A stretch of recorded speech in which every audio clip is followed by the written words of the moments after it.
काल मी आमच्या बिल्डिंग मधल्या कम्प्युटर एक्सपर्ट मुलाकडे जाऊन कम्प्युटर शिकण्याचा प्रयत्न केला. तो म्हणाला या वयात कम्प्युटर शिकणं अवघड आहे, कारण टेक्नॉलॉजी मध्ये जग खूप पुढे गेलंय. तुम्ही अजूनच बेसिक मध्ये अडकून राहिलात. म्हणून मी काय केलं की मी लवकर आलो ऑफिसमध्ये आणि हे शिकण्याचा प्रयत्न केला. तर मला जमतच नाहीये. काय चाललंय आता. त्यामुळे ही माझी जी नेहमीची कामं आहेत ना तीच झाली नाहीये. ती मला पूर्ण करायची आहे, नाहीतर 15 दिवसात मला ऑफिस सोडावं लागणार आहे.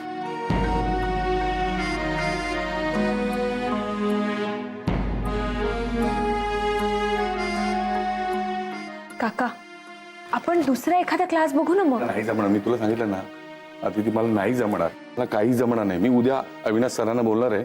उगाच माझ्यामुळे त्यांचे 15 दिवस सुद्धा वाया जायला नको. त्यांना सांगणार आहे मी काय डिसिजन घ्यायचा तो घ्या. नाही बघा, विषय संपला. मला या अकाउंटचे डिटेल्स आवणं द्यायचे.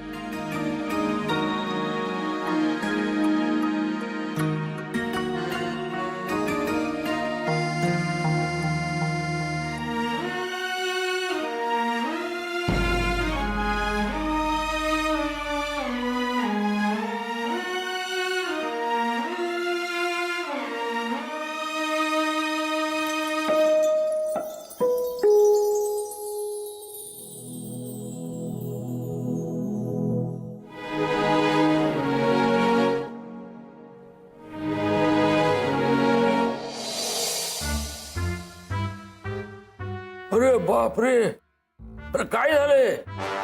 अरे समजावा कोणीतरी या मुलांना. काय झालं आता? अगं किती मुलं कानाला इयरफोन लावून जाताना दिसतात. त्याचा परिणाम बघ आता. काय श्रवण शक्तीला धोका आहे अशानं. जगातल्या 1 अब्ज मुलांवर कानाला इयरफोन लावून जोर जोरात गाणी ऐकल्यानं श्रवण शक्तीवर परिणाम झालाय. त्यात काय 12 ते 35 वयोगटातली पण बरीच मुलं आहेत. हो, पण आता कुणाला आणि किती सांगणार तुम्ही? आता मी कशाला सांगायचं? हे सगळं त्यांच्यापर्यंत पोहोचतच ना. काय अशा गोष्टीकडे आधी दुर्लक्ष करायचं आणि मग त्रास झाला की ओरडत सुटायचं. केतकर, हा, पण तुम्हाला ही सगळी माहिती म्हणजे ही आकडेवारी ही कशी काय समजते? हा सांगतो. जादूचा बॉक्स. काय सगळी माहिती मिळते याच्यावर अण्णा. फक्त काय वापर कसा करायचा ते कळायला हवं. अण्णा, हे मला कोणी वापरायला शिकवलं माहितीये काय? तुमच्या चिरंजीवानं. त्यानंच मला ही जादूची दुनिया दाखवली सगळी. अहो, तुम्हाला काही माहिती हवी असली तरी हा देतो. कधीच नाही म्हणत नाही. अगदी तुम्ही त्या बातम्या म्हणू नका, जुनी गाणी म्हणू नका, अगदी दगडापासून चंद्रापर्यंत सगळी माहिती देतो हा. सगळी माहिती मिळते अगदी. कोण कुठे भेटेल, कसं भेटेल ह्याच्यावर गप्पा सुद्धा चांगल्या रंगतात अगदी, बर का. बघा वाईट आहे का ते? काय ना, आपले सगळे जुने मित्र भेटतात त्याच्यावर. आता काय खूप शोधावं लागतं पण भेटतात सगळे. काही ना त्रास होतो त्याचा.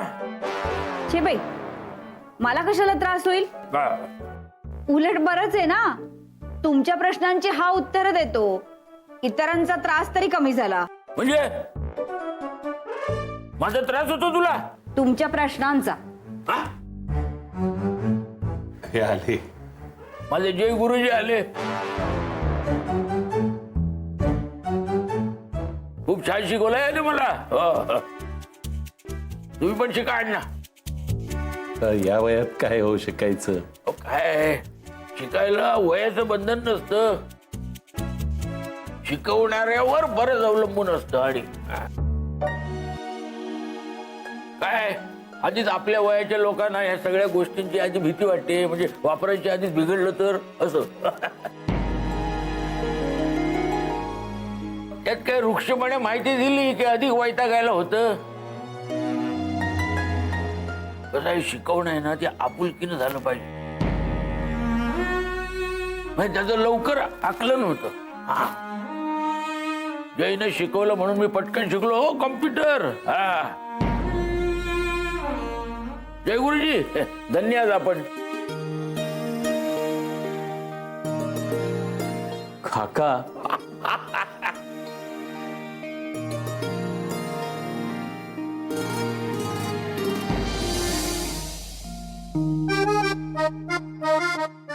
जय, मला तुझ्याशी खूप महत्वाचं बोलायचंय. आत्ता या वेळेला जय प्लीज. आता तू बोलल्याशिवाय मला माझं कामही नाही करू देणार.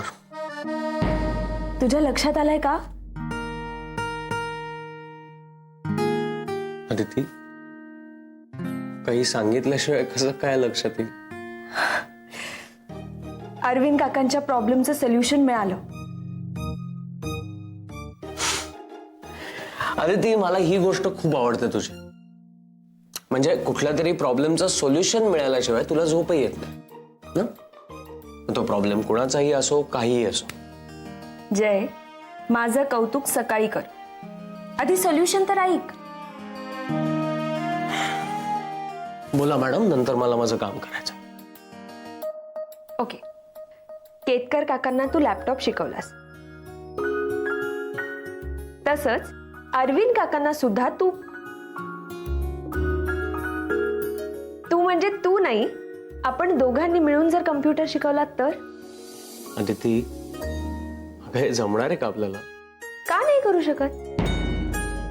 आपण त्यांना वेड्यासारखे उगाच ते पुस्तकांचे आणि इतर क्लासेसचे ऑप्शन्स देत होतो. त्यापेक्षा आपण दोघंही शिकूया ना त्यांना. हे बघ अदिती, केतकर काकांना मी जे काही शिकवलं ना ते खूप बेसिक होतं. सोशल नेटवर्किंग साईट्स बद्दल शिकवलं मी. म्हणजे त्यांना त्यांच्या एका मित्राशी चॅट करायचं होतं ते आजकालच्या लहान मुलांनाही जमतं अगं. अरविंद काकांना जे शिकवायचंय ते खूप ऍडव्हान्स्ड आहे. ते सॉफ्टवेअर ना तुला येतं ना मला. तर कसं शिकवणार होतं आपण? पण काय हरकत आहे, आधी आपण ते शिकू आणि मग त्यांना शिकवण्याचा प्रयत्न करू. पण अदिती, आपल्याकडे वेळ खूप कमी आहे. म्हणूनच सांगते, ऑफिसची वेळ सोडल्यास त्या क्लासेसचे टायमिंग्स आणि काकांच्या घरची जबाबदारी हे दोन्ही मॅच होईलच असं नाही. आणि जरी झालं तरी ते काकांना पर्सनल अटेन्शन नाही देऊ शकणार. बरं, काकांचा प्रॉब्लेम काय की काकांना ते सॉफ्टवेअर कळत नाही. आता आपल्याला ते सॉफ्टवेअर शिकून घ्यायचंय आणि हळूहळू काकांना शिकवायचंय. चालेल? नाही, आपण काकांना हळूहळू नाही शिकवायचं, लवकर शिकवायचं.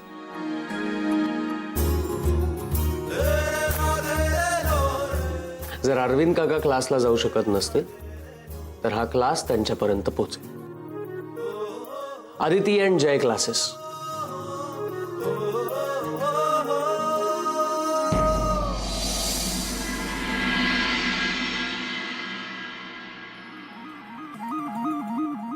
अरे वा, सकाळ सकाळ अभ्यास चाललेला दिसतोय.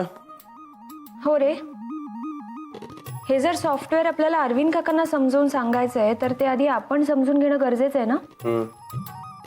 मी बघून घेतलंय, फक्त जरा तूही बघून घे.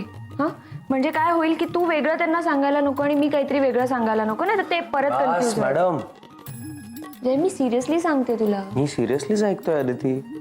बरं ठीक आहे, आता मला जितकं कळलंय तेवढं मी आज त्यांना सांगते, पण जरा रात्री आल्यावर बघून घे ना तू. तुला याचं काही वर्किंग कळतंय का? ठीक आहे. ऍक्च्युली आज जरा लवकर उठायला पाहिजे होतं मी, म्हणजे आपलं जास्त काम झालं असतं. सकाळी उठवत होते मी तुला, उठला नाहीस तू. काय करू अगं, डोळेच उघडत नव्हते. रात्री उशिरापर्यंत काम केल्यावर अजून काय होणार? हे काम करण्याला दुसरा पर्याय नाही आहे माझ्याकडे. अगं आदिती, एडीएमच्या पहिल्या ट्रिपचं प्लॅनिंग करायचंय मला. आणि यावेळेस मिस्टर दाभोळकर स्वतः जातीने लक्ष घालणार आहेत सगळ्या प्लॅनिंग मध्ये. तुझे पप्पा. काय?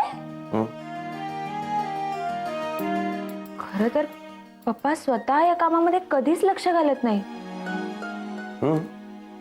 पण यावेळेस त्यांची इच्छा झाली असेल आपण जातीने लक्ष घालावी अशी.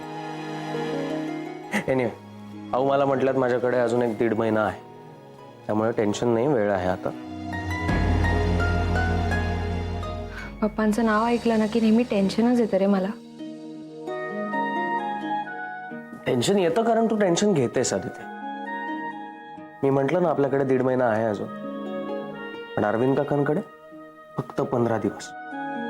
त्यामुळे आपल्याला त्यांना हे सॉफ्टवेअर लवकरात लवकर शिकवावं लागेल. आज तू ऑफिसला गेल्या गेल्या आपल्या या क्लासच्या अभिनव उपक्रमाबद्दल सांग त्यांना. खुश होतील. हो.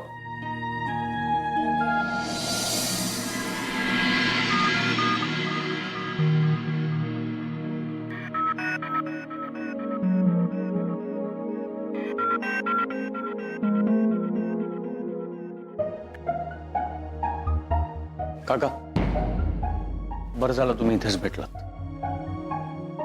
आम्हाला जरा तुमच्याशी बोलायचं होतं. बोलायचंय का सांत्वन करायचंय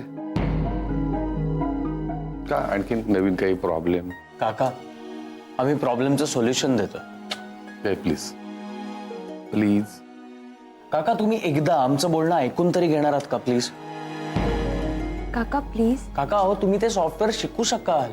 आता नका क्लास वगैरे सुचवू, मला नाही जमणार. आणि तुम्हाला तेही माहिती आहे, कशाला आपला वेळ वाया घालवताय? वेळ वाया घालवतोय काका? जर आम्हाला आमच्या काकांसाठी थोडासा वेळ काढायचा असेल तर. आणि दुसरे तिसरं कोणी नाही, जय आणि मी, आम्ही तुम्हाला कम्प्युटर शिकवणार आहोत. खूप करता रे तुम्ही माझ्यासाठी, पण पण काय सांगू तुम्हाला, मला नाही जमणार. काय माहितीये का, लहान मुलाला कशी गणिताची भीती वाटते ना, तशी मला ना त्या कम्प्युटरची खूप भीती वाटते. काका, तीच भीती आता मनातून काढून टाका. अहो, कम्प्युटर शिकणं एवढं कठीण नाहीये. केतकर काकांना सुद्धा नव्हता येत, जयनी शिकवला. आता तर सतत तो लॅपटॉप घेऊन फिरत असतात ते. काका, तुम्ही आमच्यावर विश्वास ठेवा. हे बघा, आम्ही तुम्हाला अकाउंट्स तर शिकवायला जाणार नाही आहोत, ते तुम्हाला येतच. आपल्याला फक्त त्याचं सॉफ्टवेअर कसं ऑपरेट करायचं एवढंच बघायचं आहे ना. अरे पण ते काका, काका मला सांगा, कॉफी मशीन झाले तेव्हा ती कशी वापरायची ते तुम्हाला माहित होतं? नव्हतं. नाही, म्हणजे त्याच्यात कॉफी कशी बनते आणि नुसतं एक बटन दाबल्यावर तयार कॉफी आपल्याला हातात मिळते. हो, पण ते काय बटन दाबलं की येते ना. हा, पण हे आता तुमच्या सवयीचं झालंय ना काका. मला सांगा, मोबाईल फोन्स नवीन आले तेव्हा ते तुम्हाला ऑपरेट करता येत होते? काका, तुम्ही आत्ता जो मोबाईल वापरताय तो तुम्हाला आधी ऑपरेट करता येत होता का? नाही. नाही, पण आता येतो. हो, पण त्यात काय एवढं? मग काका, तेच तर. हे मोबाईल हे किंवा लॅपटॉप सॉफ्टवेअर शिकण्यात एवढं काय आहे? अरे पण ते सॉफ्टवेअर म्हणजे काय? पुढच्या 15 दिवसात मी तुम्हाला ऑपरेटिंग शिकवतो, आम्ही दोघंही. हो, आणि काका, आपल्याकडे दिवस फार कमी आहे, त्यामुळे आजपासूनच आपल्याला सुरुवात करावी लागेल. आज? हो, आणि आम्हाला खात्री आहे तुम्ही पटकन शिकाल. अरे नका रे बाबा, माझ्या बाबतीत कुठली खात्री बाळगू. काका, असेच डोळे मिटा. कस म्हणजे? हे असे डोळे मिटलेलेच ठेव. अरे काहीतरी. काका प्लीज. बोला.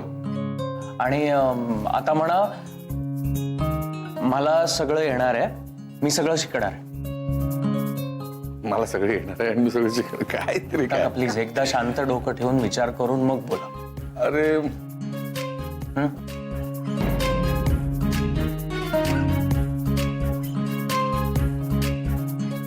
मला सगळं येणार आहे, मी सगळं शिकणार आहे. मला सगळं येणार आहे, मी सगळं शिकणार आहे. येस, मला सगळं येणार आहे आणि मी सगळं शिकणार आहे. येस, मला सगळं येणार आहे आणि मी सगळं शिकणार आहे. येस काका, हाच कॉन्फिडन्स हवाय फक्त आपल्याला. आणि काका, आज संध्याकाळपासून ऑफिस सुटल्यानंतर आपण शिकायला सुरुवात करायची. येस येस, आजपासून. येस. पुढे हे कोणाला सांगू नका, म्हणजे मी हे सगळं शिकलो ना की आपण सगळ्यांना सरप्राईज देऊ. आदित्य मॅडम, तुम्ही आता आला होय? हो, काय झालं? सरांनी तुम्हाला बोलवलंय. हा, अमित, मला तुमच्याशी एका अत्यंत महत्वाच्या विषयावर बोलायचं. Yes sir. Sir madam yes please come in. Thank you sir. Good morning sir. Good morning, बसा. मी जाबळकर, मी आता अमितला तेच सांगणार होतो. तुमच्या दोघांवरती मी एक अत्यंत महत्वाची जबाबदारी सोपवणार आहे. हे जे प्रोजेक्ट करायचं आहे हे तुम्हाला दोघांना मिळून करायचं. Sure sir. कर्नाळ्याच्या जवळ काही रिसॉर्ट्स आहेत. निसर्गाच्या सान्निध्यात वसलेली, भरपूर झाडी असलेली. या रिसॉर्टमध्ये वेगवेगळ्या प्रकारची पॅकेजेस ही सगळी लोक देतात. ज्याच्यामध्ये योगा आहे, पक्षी निरीक्षणाचे कॅम्प आहेत, आयुर्वेद आहे, यासारखी अनेक निसर्गाशी संबंधित त्यांची पॅकेजेस आहेत. मला असं वाटतं की आपले जे परदेशातले क्लायंट्स आहेत की ज्यांच्या माध्यमातून अनेक परदेशी लोक आपल्या कंपनीकडनं टूर्स बुक करत असतात, तर त्यांच्यासाठी अशा प्रकारचं निसर्गाच्या सान्निध्यातलं एखादं पॅकेज विकणं हे खूप फायदेशीर होईल. परदेशातनं आपल्याकडे येणाऱ्या लोकांना भारतातल्या अनेक गोष्टींमध्ये रस असतो. आयुर्वेद असेल, योगा असेल, निसर्गोपचार असेल, या सगळ्या गोष्टींचा आपण फायदा करून घेतला पाहिजे. म्हणजे जेणेकरून आपल्या कंपनीला फायदा होईलच, पण त्याच पद्धतीने ही जी रिसॉर्ट्स ज्यांच्या मालकीचे त्यांना सुद्धा याचा फायदा होईल. मला असं वाटतं की तुम्ही दोघांनी या संपूर्ण रिसॉर्ट्सचा डिटेलमध्ये अभ्यास करा, जेणेकरून त्या रिसॉर्ट्सच्या मालकांना सुद्धा खूप फायदा होईल. खूप छान डील आहे सर. नाही, डील तर छान आहेच आहे, पण ते फायनल करण्याआधी तुम्ही दोघांनी त्यांच्याशी मीटिंग करा. मी तर म्हणतो आजच मीटिंग करा. मुंबईमध्ये काही एजंट्स आहेत जे कर्नाळ्यातल्या रिसॉर्टचं बुकिंग करून देतात.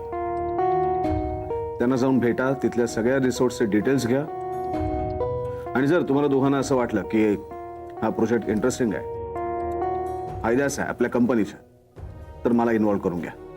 येस. आज मीटिंग दुपारची असेल आणि ती करून वेळेत येणं खरंच अवघड होईल. आणि काकांना ऑलरेडी सांगितलंय. जाबळकर, काय प्रॉब्लेम आहे? No no sir. गुड. हां अमित, हे त्यांचं कार्ड आहे. या नंबरवरती फोन कर, अपॉइंटमेंट घे आणि त्यांना भेटायला जा. Okay sir. All the best. Okay, thank you sir.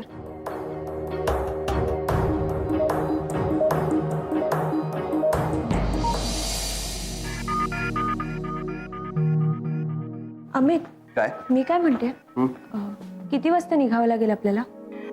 आधी फोन करून यांची अपॉइंटमेंट घ्यावी लागणार. का? काही प्रॉब्लेम आहे का? हो रे, आज म्हणजे संध्याकाळी माझं जरा काम आहे. आदिती, तुला आता सगळी प्रोसिजर नव्याने सांगायची गरज आहे का? हं? त्यांना मी फोन करणार आणि फोन केले केले ते वेळ देतील असं नाही ना. कदाचित उद्याची मीटिंग ठरेल, कदाचित परवाची. तसं झालं तर बरंच आहे. हे बघ, तू टेन्शन घेऊ नकोस. हा, मी फोन करून विचारतो त्यांना. Okay okay. चल.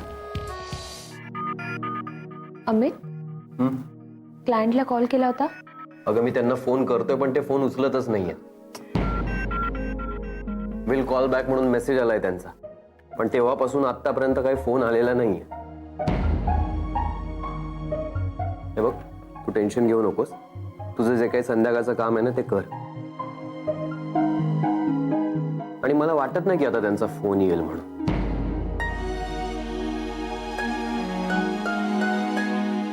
आणि तसंही पोस्ट लंच काम करण्यात इंटरेस्ट नसतो कोणाला.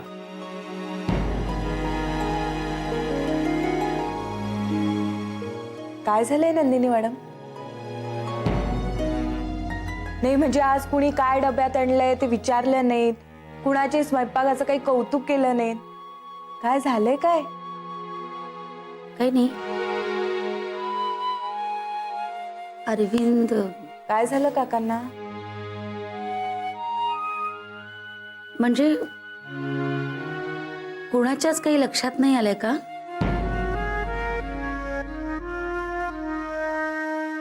हे नाही येत ना इथे. म्हणजे सगळ्यांचे डबे खाऊन झाले तरी अजून आले नाहीयेत. आणि नेमके जेवणाच्या वेळेस कुठे गेलेत कुणास ठाऊक. आणि तेही न सांगता.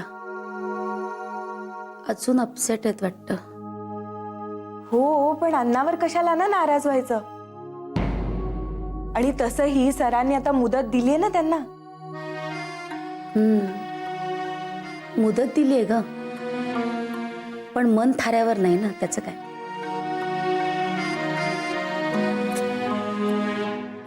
मनाचं कधीच कुणालाच कळू शकत नाही. मनाचं गणित बेदुणे 4 असं सुटत नसतं. आणि अरविंदच्या मनाचं गणित तर सुटायचं नाही. मॅडम गणित सुटलं. काय नाही, काही नाही. ते कोडं घातलं होतं तिने, त्याबद्दल बोलत होती. काका किती उशीर आलात. वाट बघून बघून आमचं जेवणही झालं. झालं जेवण? हा मग चला निघा, कामाला लागा. चला, माझ्यासोबत जय आणि आदिती बसते. मी पण थांबते. मला पण तशी काही घाई नाहीये. नाही, माझं तुझ्याकडे काम नाहीये. म्हणजे त्या दोघांकडेच काम आहे का? अगं काम म्हणजे जरा गप्पा मारायच्या त्यांच्या बरोबर.